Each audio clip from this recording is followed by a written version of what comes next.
Shalom. This is going to begin the Western faiths, as we can refer to it, of the Abrahamic faiths, beginning with Judaism. So you can see Judaism attributed to around the 1500s BC. And the symbol that represents Judaism is the Star of David. It's really only recently been used, but the legend goes that it was King David who had a shield with a star.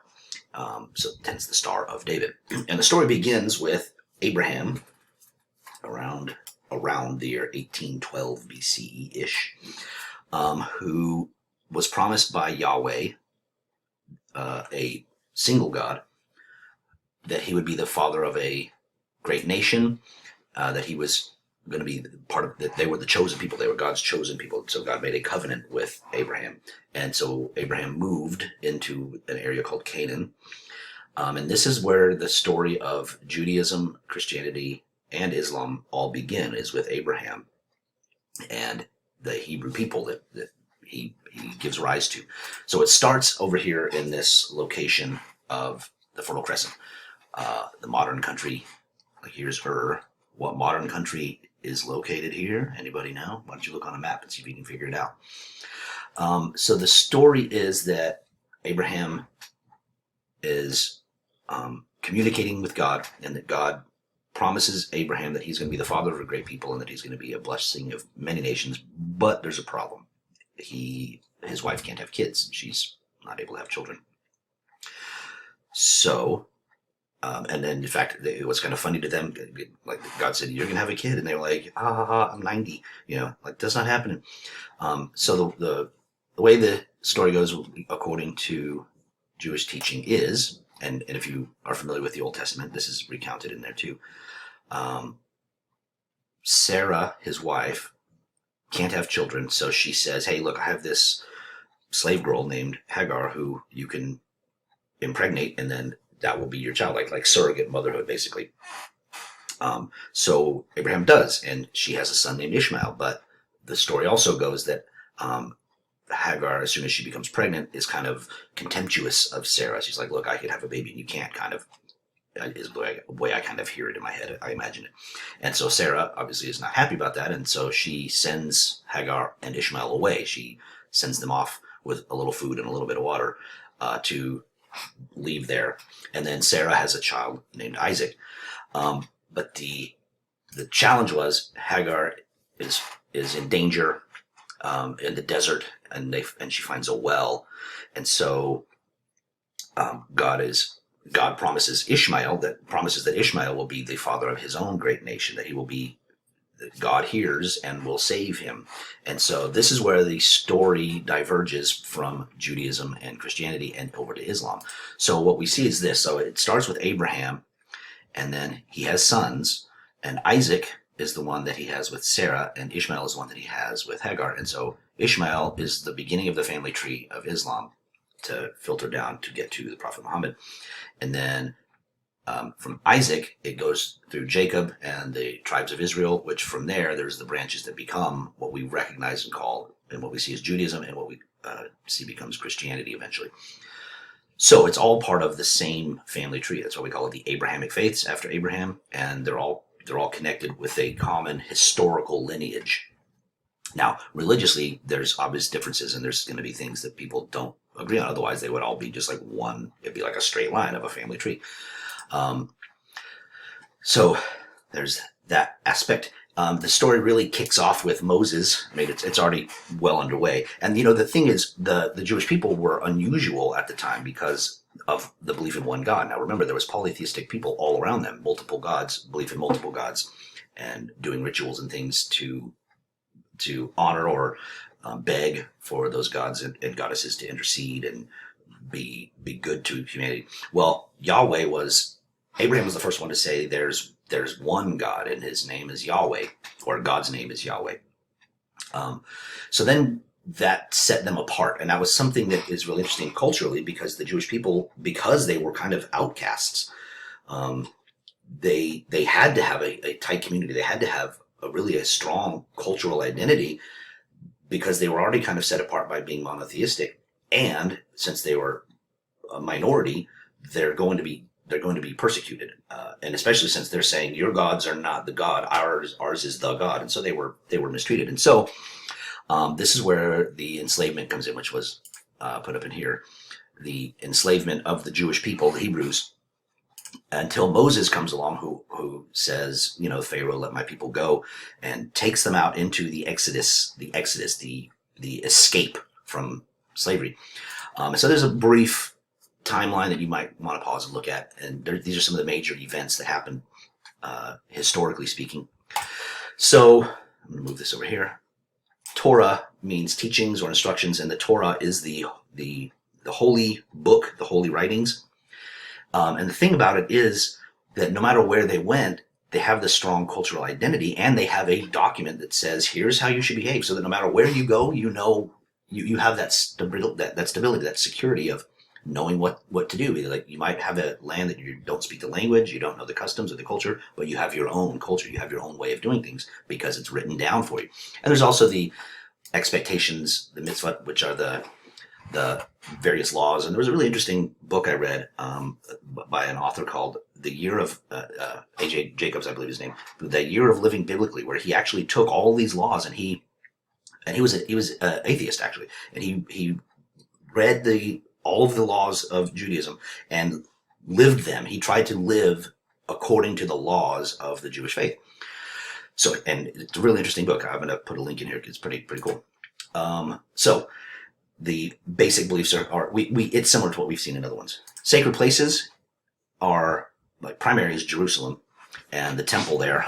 And so now the sacred places for Jewish people to worship are called synagogues. So Solomon builds this temple, and if you know your biblical history or world history, it doesn't work out always for the Jewish people. The diaspora happens when Solomon dies, and the kingdom is split first, which the division, anytime you have a kingdom divided, it's not going to be as strong.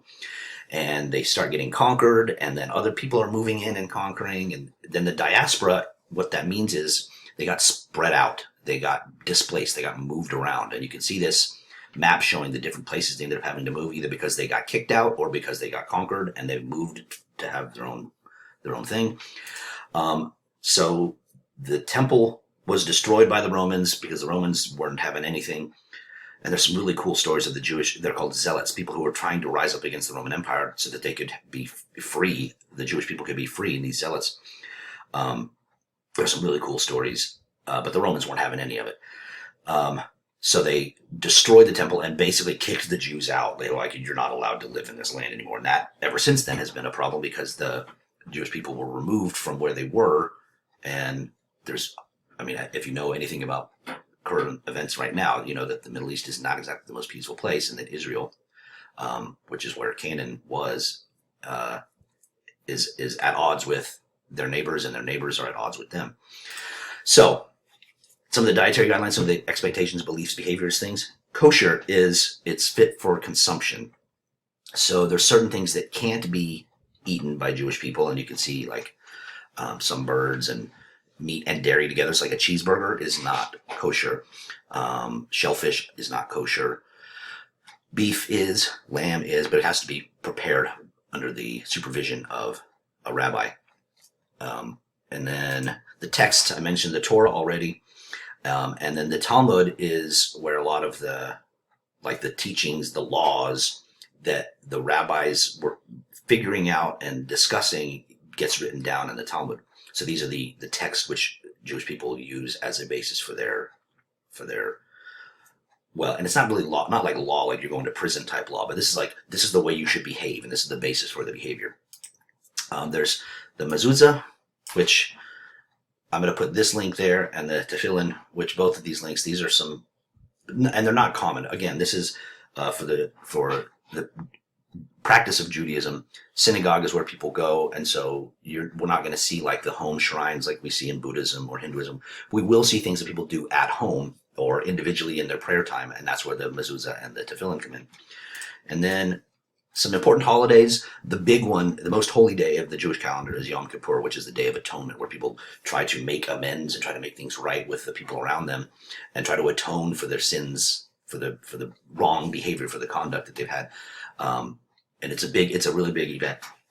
Rosh Hashanah. Some of the things y'all might be, and actually we have it's March 30th. We're coming up on Passover, celebrating when the Hebrews left the Exodus from Egypt, and then God passed over the houses of the Israelites.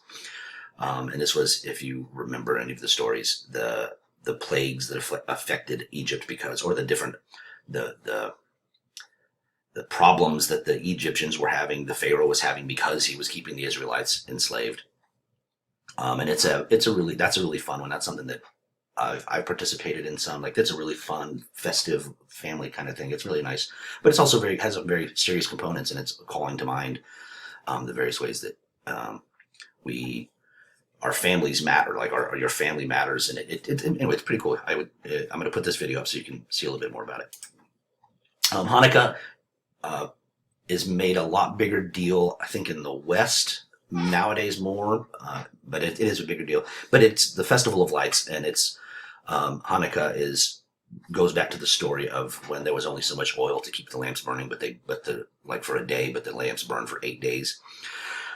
So Afterlife, I do have another video. This video is about the preparation of the dead for burial. The Jewish faith is different from Christianity and Islam in the fact that there is a concept of heaven and hell. There is a concept of what happens like in an afterlife, but it's not really something that's highlighted because there's not a lot written about it. So it's kind of like there is going to be some kind of judgment. There, we will wake up from the dead at some point, but it's not as clear cut and personally identified as what we see with like Christianity talking about heaven or hell, or Islam talking about heaven and hell. So it differs. Those two faiths branch off from the Abrahamic family tree in that aspect, including other ways too. And then I'm going to put this link up here for Zach Anders, Have a Little Faith, Judaism. That pretty well sums up Judaism. And the thing about it is this is a foundation that we need to have, because seeing, for instance, the mitzvah or the dietary guidelines or the behavioral stuff, these are foundational for what happens later in Christianity and what happens in Islam. It's the basis for that. And so what another thing that makes Judaism stand out is there's not a whole lot of people in it, because it's an ethnic religion. You can be Jewish by ethnicity, but you also can be Jewish by faith in your religion. So that's where Father Abraham was the father of many nations, or the great people. It becomes like the Jewish people, but there's also the Jewish faith. And this is where it's similar to Hinduism, because Jewish people don't go knocking on doors trying to convert people to Judaism. That just isn't something that happens, because it's one of those things you're born into. But it is something that provides a foundation for Christianity later and then Islam later, with some of the common ideas like you got to behave this way. There's certain laws, and Christianity and Islam both have the 10 Commandments as foundational, important things that you got to follow, you got to do. But then supplement with separate beliefs and build on top of that. So that covers Judaism for us, and I will see you on the Christian side of things.